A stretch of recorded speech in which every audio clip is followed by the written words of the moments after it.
Hi there, I'm Christine Dunbar from SpeechModification.com, and this is my Smart American Accent training. In this video, we'll look at how to pronounce skepticism. So in this word, skepticism, we stress on the first syllable, skep, and that means that we hold this longer than the other syllables, and we're going to have the clear vowel. So in skepticism, the vowel is the eh vowel, like in read or said. So I've written it in red. You can think of that eh vowel. Use a word like read or said to help you match that vowel. I said he had skepticism. And then the SK, the letter K, says the K sound. When we get to the second syllable, skepticism, even though we write this with a T, we use a little bit of more of a voiced sound here, skepti.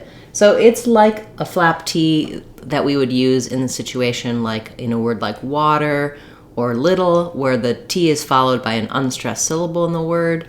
If you use a T, skepticism, that's okay here in this case.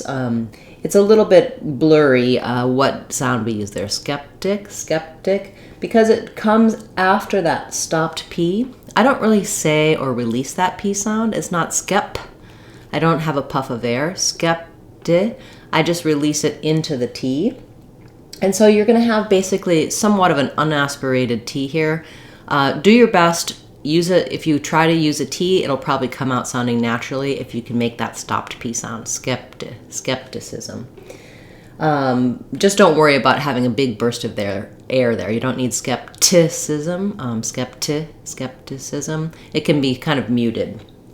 Then both of our letter I's say the I sounds. They're going to be quick and reduced, skepticism. Maybe a little more length on the sis syllable than on the t syllable. That's going to be the fastest one. We have letter C saying the S sound and letter S saying the Z sound. So make sure that you turn your voice on there at the end of the word, sism.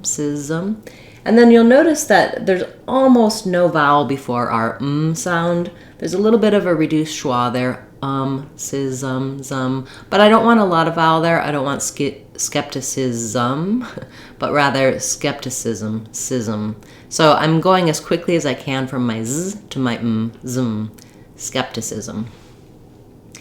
For longer words like this, it can be helpful to break it down syllable by syllable, say it a little bit more slowly. Just make sure you keep the rhythm the same as you would do in the faster version. So you're going to stretch the first syllable and go quickly on the remaining syllables. That sounds like skepticism.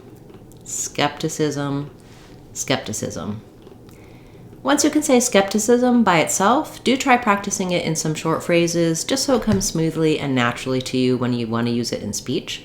For example, I had a lot of skepticism about that situation.